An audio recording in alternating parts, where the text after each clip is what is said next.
Hey guys, and welcome back to my channel. If you're new here, my name is Mel and I sometimes make YouTube videos. So today I want to talk to you guys about studying abroad, and more specifically studying abroad during your university years. So I studied abroad in Sydney, Australia for about a year, and it's been almost a year since I got back from studying abroad. And so I just want to share with you guys some tips and also debunk some myths that are about study abroad. So one question that a lot of people ask is, how much do you have to save for study abroad? And honestly, I think that depends on the program that you're going to be doing, number one. Two, what country or city you're going to be going to. And also, three, what you want to get out of your experience and what you want to do during that certain period of time that you have.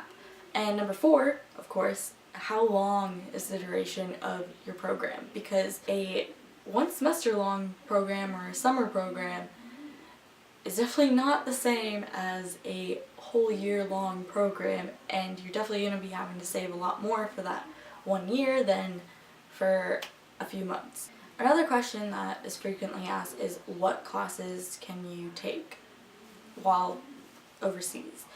And that honestly depends on what university you are going to, because they might not offer the classes that you need to take, but you need to consider that and keep that in mind when selecting your program. And depending on what year you are, that really might make a difference.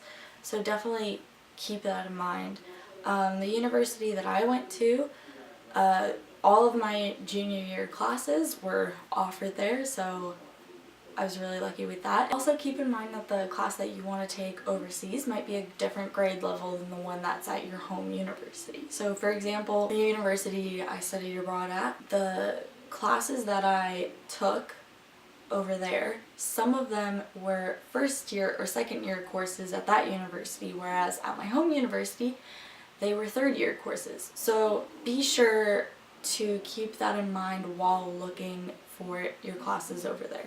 Another tip that I have is befriend locals. So don't just stick around with people from your own country.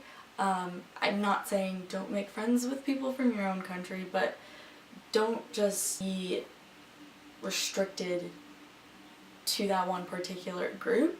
When I was abroad, I tried to make friends with as many people as possible, and at the end of it, I ended up hanging out with a lot more local people than I did with other Americans, and I actually liked it that way because I was able to not only be able to explore the touristic side because of the fact that I myself am not a local and want to see the touristic places, but also I was able to go to places that maybe tourists may not know about or may never hear about it because they don't know a local. So that was really cool. Also, be ready for change and open to change.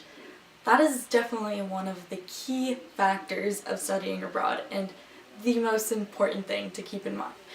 If you're not open to change and you're not prepared for it, or at least somewhat prepared for it, you're gonna have a hard time, no matter where you are. Also, if you're going to a non-English speaking country, try to learn a little bit of the language, or at least some phrases, because that will definitely help tremendously. And if you're going to an English speaking country, then try to learn some of the slang terms, because that will definitely help you.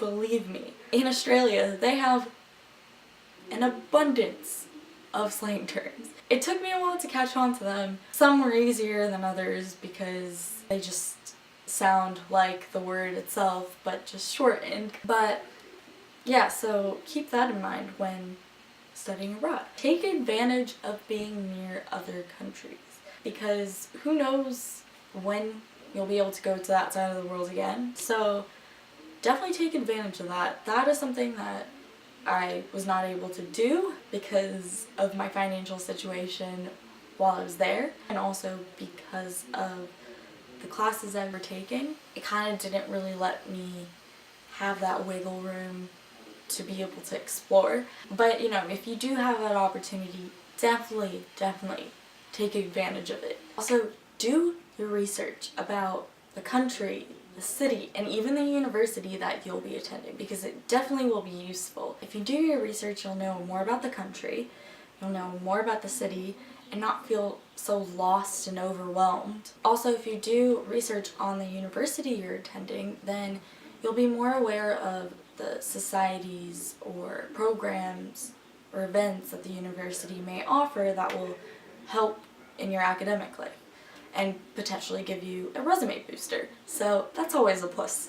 Figure out which program is right for you, because not every program is the same. If you don't want to be away for a long period of time, then you can look into summer programs or even winter programs or semester-long programs. Also, look into the different universities. Not every study abroad program's strictly where you attend a university and take courses there. Some of the study abroad programs might be during summer, where you go to a country and you do volunteer work for school credit, or you do more hands-on work, or you'll be traveling through multiple different countries learning about different things like history or whatever. So look into that. Alright, so now for some of the myths. One myth that I saw a lot was that study abroad is too expensive. Well, is study abroad too expensive? So, it depends. It's kind of the answer. Depends on the program. So there are some programs where it's not directly through the other university, as in your home university might not be partnered with that other university necessarily. It's more like there might be another company that is putting on the study abroad program that your university is partnered with, and you are paying money to them, which sometimes can get expensive. But other times you may actually just be paying your home university the same amount of tuition that you would be paying if you were actually attending your home university. And so all you have to worry about is accommodation expenses, airfare, and normal living expenses, which in some cases might end up being relatively the same amount that you would pay if you were to live on campus at your home university. So definitely look into that. Also, there are tons of scholarships that people can apply for that are study abroad specific, and also the university that you might be attending for your study abroad might also have some scholarships for you that you could potentially apply for. When I did my study abroad, the university contacted everyone that was on my study abroad program, and they sent out an email letting us know that there was a scholarship by ISEP. All you had to do was write an essay on why you think study abroad is important, and that was it. Another myth is that study abroad slows you down for graduation, and that's definitely not true. You can, for the most part, usually take the classes that you need at another university. Also, if your dream is to study abroad, then yes, there might be some classes that that university may not offer.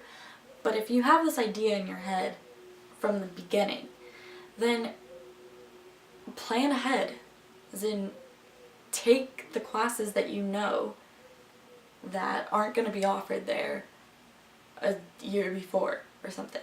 Another myth is that studying abroad is all fun and games and it's just partying and you don't learn anything. That is also not true. While I was abroad, it was actually a lot harder than my home university, and I definitely had to study a lot more, especially because my grades were being transferred over, as in they would be converted to letter grades, whereas other people that I knew, their grades weren't transferred over. It was just a pass or fail. So as long as they passed, they got credit for it, but it didn't affect their GPA. Me, on the other hand, well, the grades I got there definitely did affect my GPA, and I definitely had to work hard for them. Definitely not just all fun and games, and there's definitely not it's definitely not all just partying. So another myth is that I won't make any friends. I won't meet anyone because I'm going alone, and that's also not true. So I went alone, and yeah, it was definitely a little bit scary, especially since when I first got there, and I moved into my student accommodation. No one was around, and that was because I moved a little bit earlier before the semester began, so a lot of people were on vacation and out of the country. As soon as they moved back in, you know, I met people. So you're moving to another country, but you will most likely be living on campus or in an apartment type place with other roommates that the university recommends or whatever it may be. And there you have it. You will meet people. And also the university, most universities put on tons of events, especially for study abroad or exchange students or international students, so they can make friends and meet new people. So believe me, you won't be alone, and it might be a little scary and you might get a little bit homesick in the beginning, but it'll go away. I can guarantee that. So yeah, so those are some of the tips that I have for studying abroad. I hope that it might have helped any of you who are planning to study abroad or who are about to study abroad. So if you like this video, please give it a thumbs up and be sure to subscribe to my channel so you can be notified of when I make more videos. And if there are any types of videos or any topic that you would like me to talk about, let me know in the comments down below. Bye!